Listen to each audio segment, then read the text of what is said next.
children, welcome to the session at Learn Forward platform by Feathercap. I'm your facilitator Garima Singh to make your learning easy and fun. So now we'll be starting with class 5 Fly High chapter 1. Chapter 1 says Mr. Mortimer's magic with words. So this is a story about a man whose name is Mr. Mortimer and he's very good at English, right? This story is about a well-known speaker of English who often used proverbs and idioms while communicating with people. You all know that some people, they are really very good at speaking. Their vocabulary is so rich, they know all the phrases, the idioms, right? His grandson visited him and also learnt about proverbs and idioms from him. Let us read the story to learn more about them. So now we have a small activity. You need to match the given words with the clues to make best match. Okay, so now these are the words and you need to match them. So you'll do it. Coming to the next, let's start with the story. Mr. Mortimer was well known in his town. Well known, you know, when you are famous, you are known for your skills. In his town for being the best speaker of English, but sometimes the less educated people did not understand everything he was saying. Now it happens at times, you know, if you are very good at some language, maybe I'm not able to understand because you are a pro in that, but I am, you know, absolutely blank. I don't know, and moreover, if I'm not educated also, then again it's a big problem for me. His grandson Paul was visiting him after 5 years, and so Mr. Mortimer was eagerly waiting for the little fellow of 10 years to get home. Now his son, who was Paul, and was coming to home, and he was very eager. And what was the age of Paul? 10 years. On the way, Paul's mother said to him, "Now, Polly, listen to what I have to say.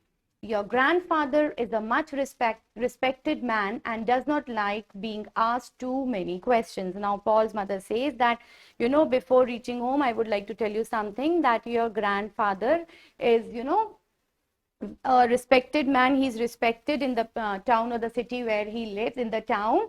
And he doesn't like, you know, when you put up many questions. Fine. So if you do not understand something, he says, just smile and nod and be polite. Okay, Sunny boy. So she says that in case you do not understand anything, you just smile and just keep nodding your head and be polite. But mom, you always said to ask more about something I didn't understand. But well, if grandpa doesn't like being asked, I won't ask him any questions. Paul said sadly, little Paul loved to ask questions and learn new things, which is why he was the best student in the entire class, and now not being able to learn something new was going to be difficult for him.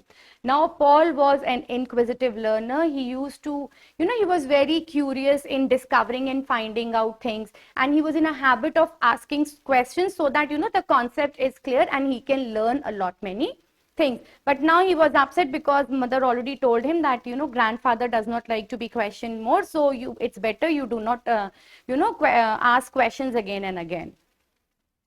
Paul took rest in the car and finally they reached home and met the old English expert of the town. "Hey there, little Paul, how are you, my dearest grandson?" said Mr. Mortimer. "I'm very well, thanks, Grandpa," smiled Paul and hugged his big and strong grandfather. "So, I hear that you're the best of the best in your school. I'm bursting with pride right now," laughed the old man. You know, the old man said that, "How are you? And I've heard that you are the best among the you are best of the best students, and I'm bursting with happiness." You know, when you are very strong, very strongly have a feeling of being happy, or it is anger. So he said that I'm so happy and I'm really proud of you. Paul looked confused and imagines his grandfather bursting like a balloon and laughed to himself. How can grandma burst? He thought to himself. The maid was off to the morning market to buy some food and asked Mr. Mortimer if he wanted anything special. So the maid, she's gone to the market to buy some food and she asked Grandpa if in case he wanted anything else. Nothing more than the list, Janice, and make a beeline to the grocer. So beeline is a straight line between two places. She said nothing in general, you just go and meet the grocer and buy the things mentioned in the list. Remember the early bird gets the worm and I want those fresh fruits for my little Paul. So he says that, I want the fresh fruits for my Paul, so you have to go early and first come first serve, so you leave immediately so that you reach early and you can buy the best fruits. By now, Paul was even more confused while imagining a bee and bird and worms after what he heard his grandpa says. Now, Paul was, really confused and he was imagining that what is the relation between a bee and a bird and worms and what not he was saying. So, see, the early bird gets the worm is an idiom. So, he was like, how to connect these words with the conversation he was having with the maid. What does all this mean? Came the swift questions in his mind, but he looked at his mom and kept quiet because he remembered that his mom said, do not ask questions from your grandfather. The day went on, and the more Paul heard his grandpa speak, the more interested he got in the way grandpa used animals and birds and insects while speaking to the people around him. It was amazing to imagine all this. Now this Paul, when he was getting closer to grandpa, he was observing that, while conversing, he uses so many words like birds, insects and everything. And he was really finding it amazing and great. Paul, come on in now. Looks like it's going to rain cats and dogs. Now again, cats and dogs is an idiom here. Cats and dogs, rains like cats and dogs is when it rains very heavily, Called out his grandfather. This time Paul couldn't stop himself and he ran up to his grandfather, white-haired grandfather, and hugged him as tight he could. Grandpa, could I ask you something? Said Paul. Sure, Sonny. Go ahead, replied Grandpa. Why do you say these funny things while speaking? Funny things like raining cats and dogs. Yesterday you told Janice to hold her horses before she plucked off all the fruits from the trees. So hold your horses means have patience. So now he was eager and he couldn't resist anymore. Finally he asked Grandpa, why do you use such words while you talk to the people? But Grandpa, she had no horses.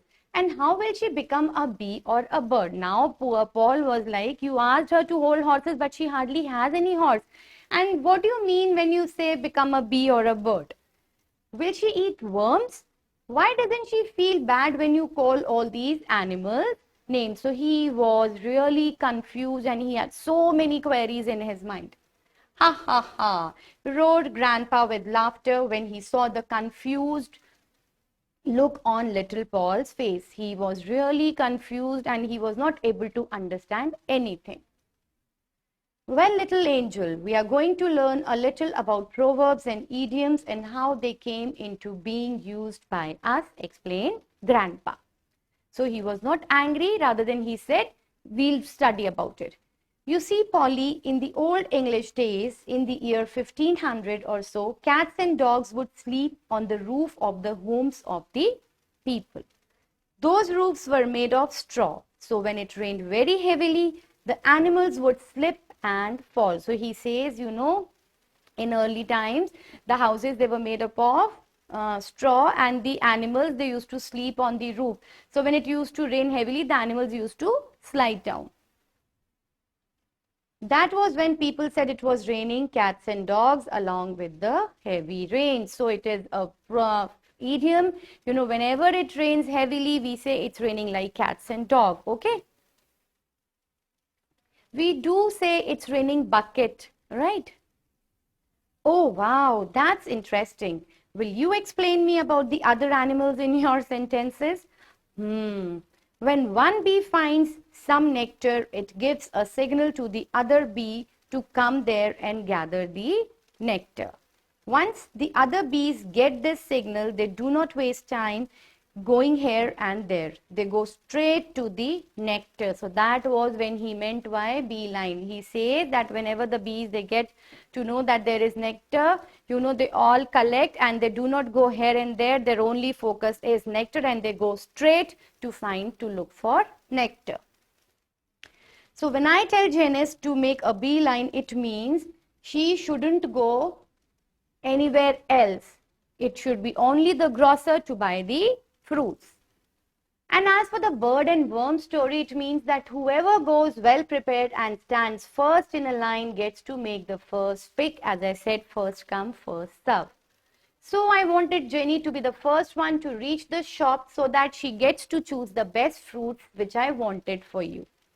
You see, the worms come out early in the morning when the sun isn't that hot, and so the ground is soft. The bird that is looking out for worms around this time finds it easy to get hold of lot of worms and also dig them out from the soft mud. Now, this phrase means that the bird that is looking out for worms around the times finds it easy to get hold of lot of worms in the morning when the sun is not that bright and even the ground is soft, so it is easy for the bird to dig and look for the worms and insects. So that's the story for the early bird. Paul was so excited now to learn more about how these stories were born and asked a lot more questions than his mother would have wanted him to. Grandpa was only too happy to answer them all. Now, Paul was in the mode of asking questions, no matter his mother asked him not to do so, but then Grandpa was very happy answering them all.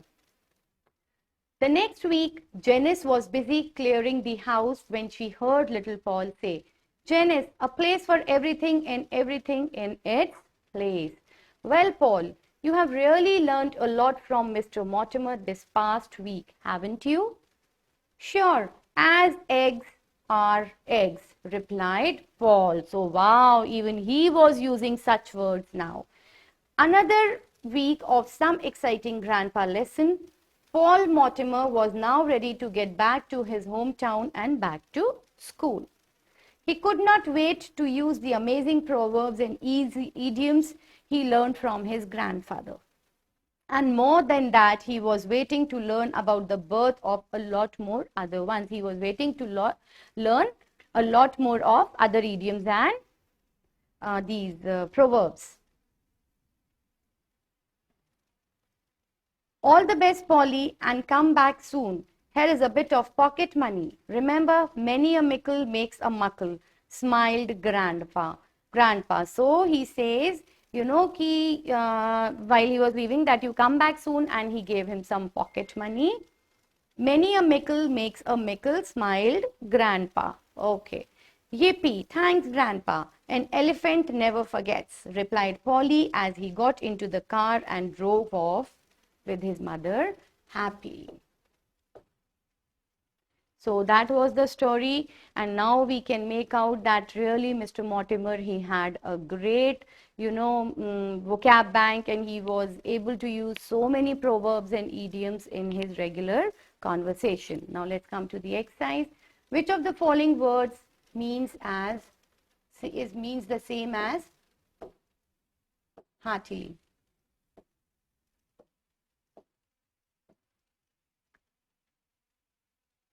Darkly, heavily, eagerly, or miserably? It is heartily, eagerly, sorry. Which of the following is correctly spelled? So we need to find out the correct spell of mickle, that is this one. Let's just cross check. Yes, M-I-C-K-L-E. Next we have the extract and we need to answer the questions. What was Paul's age? How old was Paul? He was 10 years old. Why was Mr. Mortimer well known in his town? He was well known in his town for his speaking skills and the usage of his idioms and proverbs while he used to converse with people.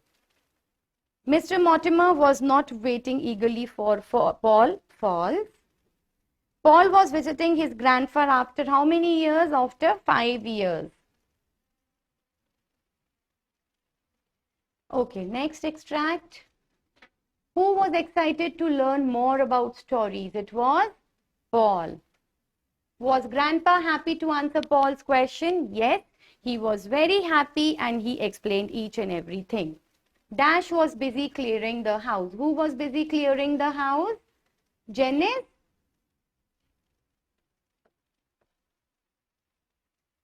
Next, Janice was not amazed before saying to Paul.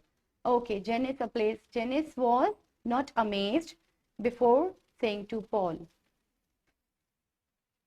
Okay, we'll just leave this and we'll discuss it. I'll just go through it once again. Now take the correct option. Who loved to ask questions and learn new things? It was Paul.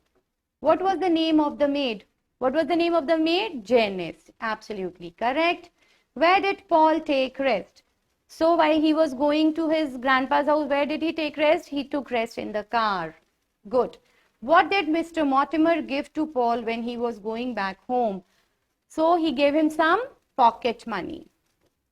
Coming to the fill in the blanks, the dash was off to the morning market to buy some food. The maid or Janice? I just need to see whether we have to mention Janice or maid.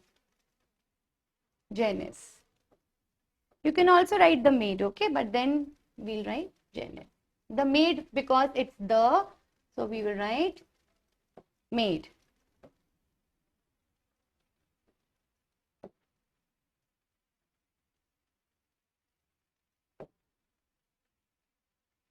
When one bee finds some dash, it gives a signal to the, when one bee finds some nectar, it gives signal to the other bees to come there and gather the nectar. Next, the worms come out dash in the morning. Okay, let's see. The worms come out early in the morning.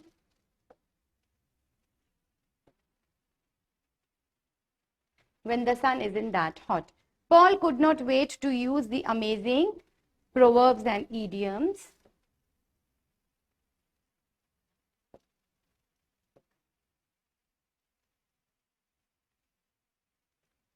Now we have the question answers based on the story. Why did Paul's mother ask him not to ask too many questions to his grandpa?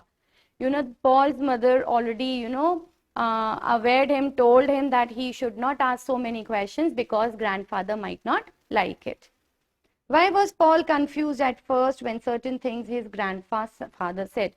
Paul was really confused earlier when, grandpa used to converse with other people because he was not aware of the phrases and the proverbs and the idioms. So he found it difficult to connect those words, right? Did grandpa love Paul? Yes, he loved Paul.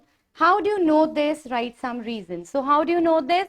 The first reason is that, he was so happy, when Paul was about to come to his place, he was eagerly waiting for him. Then he taught him so much, he offered him some pocket money also. Why was Paul waiting to go back to his school? Now he was really eager to get back to his school because he wanted to use those proverbs and idioms which he learned from his grandpa, and he also wanted to learn a lot more things. Paul's mother was happy as she drove off. Why do you think she was happy? So why do you think Paul's mother was happy? Because, she was really worried that maybe Paul is going to, bother his grandpa, but then both of them went along so well, so everything was fine, and so she was really happy and found it a beautiful trip. Okay, children, so now we are done with the question answers. Now we were left with one true and false, which I had a little doubt for. That was fourth part. Janice was not amazed before saying to Paul. Yes, it's a true statement. True. And one more thing I would like you to tell the specific meaning. Let me come to that.